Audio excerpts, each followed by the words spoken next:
1954 to 1982, a monster killed at least 15 people in South Carolina.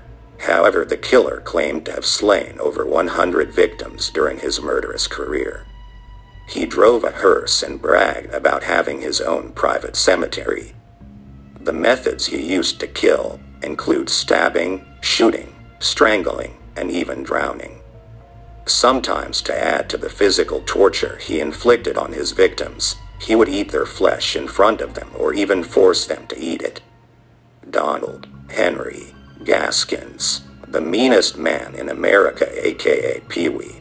Donald Gaskins was born in 1933 to a single mother named Parrot Gaskins. He was known in his early life as either Junior Parrot or PeeWee. The nickname PeeWee would last throughout his life due to his short stature of 5'4". Gaskins spent his childhood being utterly neglected by his mother to the point that he did not even know his real name was Donald until he heard it in court as a teenager. As an infant, Gaskins suffered convulsions which were attributed to him drinking a cup of kerosene. He would soon become entangled in the legal system when he and a couple of friends began committing crimes together, such as burglaries, assaults, and some even more serious offenses which would mark the trajectory his life would take.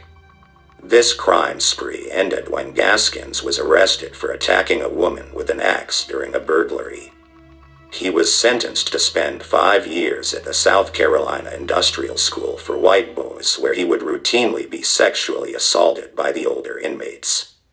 He would eventually escape and marry a 13-year-old girl while traveling with a carnival.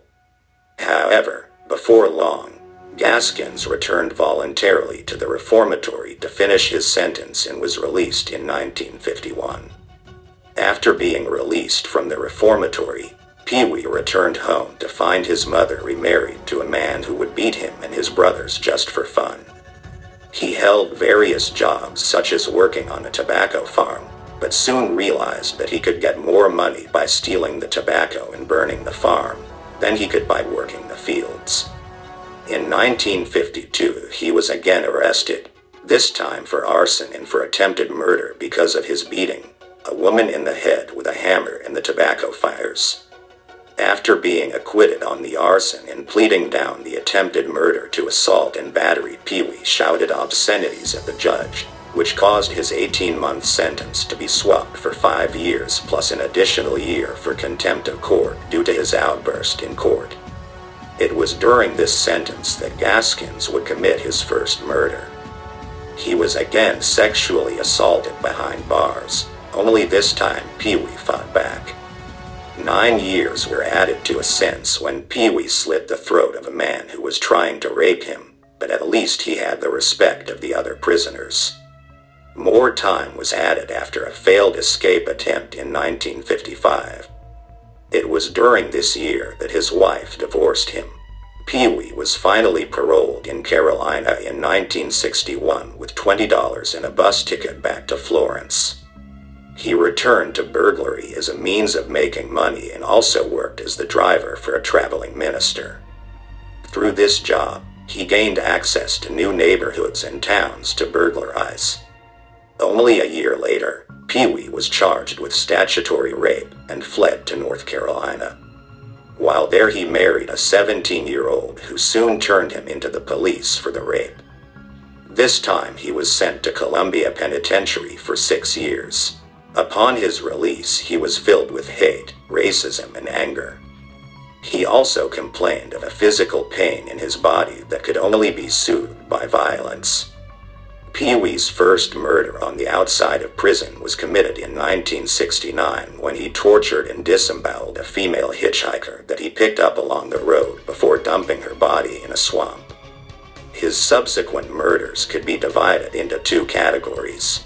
The first being murders that he committed just for fun and sadistic pleasure.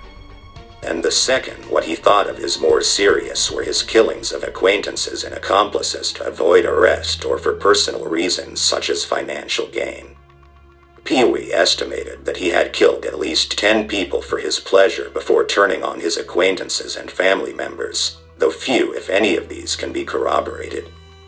The first of his family to feel his wrath was his 15-year-old niece, Janice Kirby.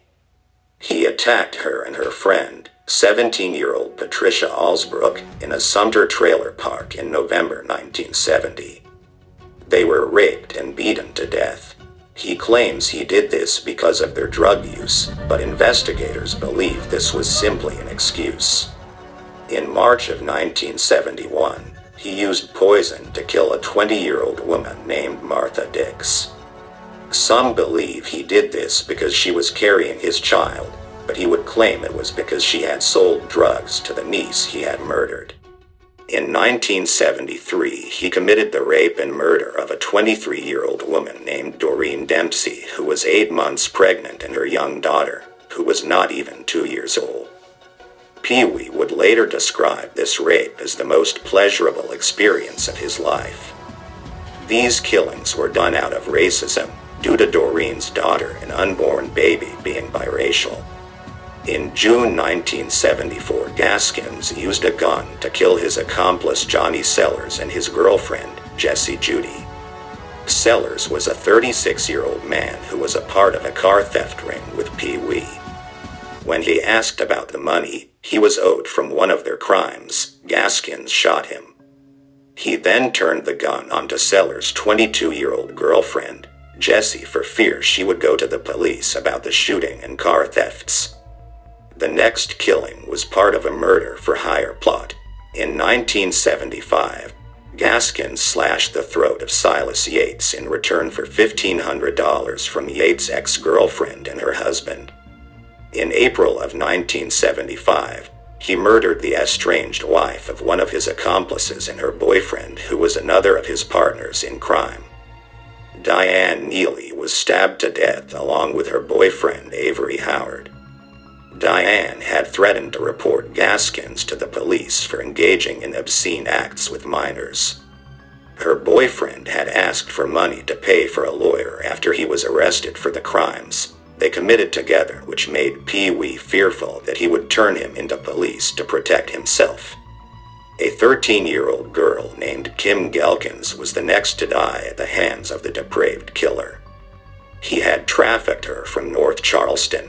When she started talking about turning him and others in for abusing her, Gaskins stabbed her to death to avoid being arrested. The last known free world victims of Henry Gaskins were Dennis Bellamy and John Henry Knight.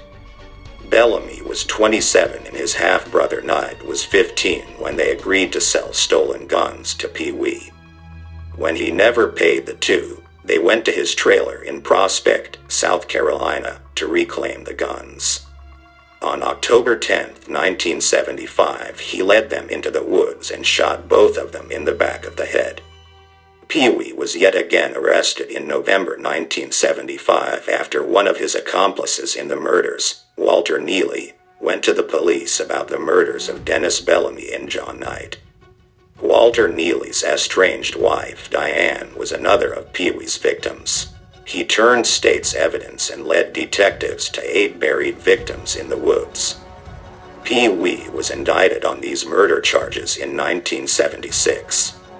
At this point, PeeWee was ready to bargain for his life and began giving evidence to the state in order to save his own life.